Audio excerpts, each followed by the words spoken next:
ഇടുക്കിയിൽ KCBക്കെതിരെ ഗുരുതര ആരോപണവുമായി കർഷകൻ.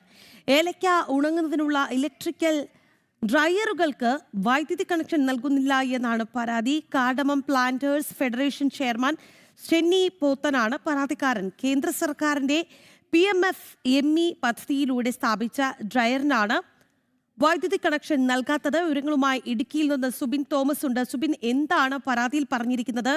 എന്തുകൊണ്ടാണ് KCB ഇത്തരത്തിൽ അനുമതി നിഷേധിക്കുന്നത്? എന്താണ് വിവരങ്ങൾ?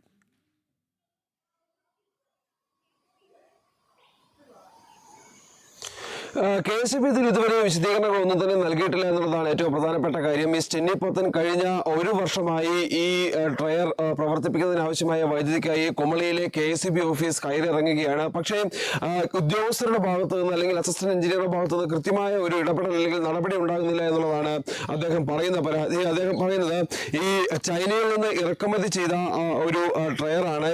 സാങ്കേതിക വിദ്യയോടുകൂടി പ്രവർത്തിക്കുന്ന ഒരു അത്യാധുനിക സംവിധാനങ്ങളോടുകൂടി ഒരു ഡ്രയറാണ് ഇദ്ദേഹം പുതുതായി എത്തിച്ചത്. കേന്ദ്ര സർക്കാർ പദ്ധതിയിലൂടെ അദ്ദേഹം വാങ്ങിയതാണ് ഈ ഡ്രയർ. പക്ഷേ ഈ ഡ്രയർ വാങ്ങിയതിന് ശേഷം മറ്റൊരു ട്രാൻസ്ഫോമർ സ്ഥാപിച്ച് വേണം ഇവിടേക്ക് വൈദ്യുതി എത്തിക്കാൻ. അതിനായി അദ്ദേഹം 6 ലക്ഷത്തിലധികം രൂപ KCBയിൽ അടയ്ക്കുകയും ആ ട്രാൻസ്ഫോമർ നൽകണമെന്ന് ആവശ്യപ്പെടുകയും ചെയ്തു. പക്ഷേ ഏതാനും മാസങ്ങൾ കഴിഞ്ഞ് മാത്രമാണ് അല്ലെങ്കിൽ നിരവധി പരാതികൾ നൽകിയതിന് ശേഷം മാത്രമാണ് ഈ ട്രാൻസ്ഫോമർ സ്ഥാപിക്കാൻ KCB അധികൃതർ തയ്യാറായത്. അതിനുശേഷം വീണ്ടും മറ്റ് നിർമ്മാണ പ്രവർത്തനങ്ങൾ, അതായത് ഈ ലൈൻ വലിക്കുന്നത് ഉൾപ്പെടെയുള്ള നടപടികൾ KCB വൈകിപ്പിച്ചു. അതിനുശേഷം വീണ്ടും പരാതിയുമായി രംഗത്തെത്തിയതിനു ശേഷം ലൈനുകൾ വലിച്ചിട്ടെങ്കിലും ഇതുവരെ കണക്ഷൻ നൽകിയിട്ടില്ല. ഏകദേശം 1 വർഷത്തോളമായി ഈ ഉപകരണം, ഈ ഒരു ഡ്രയർ ശൂന്യമായും പൂർണ്ണമായും നാശത്തിന്റെ വക്കിലേക്ക് എത്തിയിരിക്കുകയാണ്.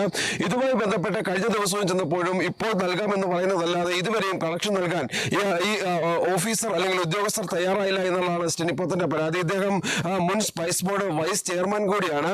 അതോടൊപ്പം ഈ 10 മണി മേഖലയിൽ ഉൾപ്പെടെ ഇത്തരത്തിൽ നിരവധി സർക്കാർ പദ്ധതി പ്രകാരം പുതിയ ട്രയറുകൾ സ്ഥാപിച്ചിട്ടുണ്ട്. 1 കോടി രൂപ മുടക്കി ഒരു കർഷകൻ ഇത്തരത്തിൽ ട്രയറുകൾ സ്ഥാപിച്ചിട്ടുണ്ട്. അത് മറ്റ് ആളുകൾക്ക് കൂടി ഉപകാരപ്രദമാകുന്ന രീതിയിൽ അത് പ്രവർത്തിപ്പിക്കുക എന്ന ലക്ഷ്യത്തോടു കൂടിയാണ് ഈ ഒരു ട്രയറുകൾ സ്ഥാപിച്ചത്. പക്ഷേ നമ്മുടെ കേരളത്തിൽ കർഷകർക്ക് കൃഷി ചെയ്ത് ജീവിക്കണം, അല്ലേ? അങ്ങനെ മുന്നോട്ട് വരുന്നവരെ പോലും അവരുടെ വാറ്റതടിക്കുന്ന ഒരു നടപടി ഉണ്ടാകുമ്പോൾ അത് വല്ലാത്തൊരു കഷ്ടം എന്നേ പറയാനുള്ളൂ. സുബിൻ പറഞ്ഞത് ഇത് കേന്ദ്ര സർക്കാരിന്റെ പദ്ധതിയാണ്. കേന്ദ്രം കൊടുക്കുന്ന ഏലം കർഷകർക്ക് അവർ കൊടുക്കുന്ന ഒരു സഹായമാണ്. അത് കൃത്യമായി നടപ്പാക്കാൻ സംസ്ഥാന സർക്കാരിന് കഴിയുന്നില്ല എന്നുള്ളതാണ്, അല്ലേ? അതെ, തീർച്ചയായും.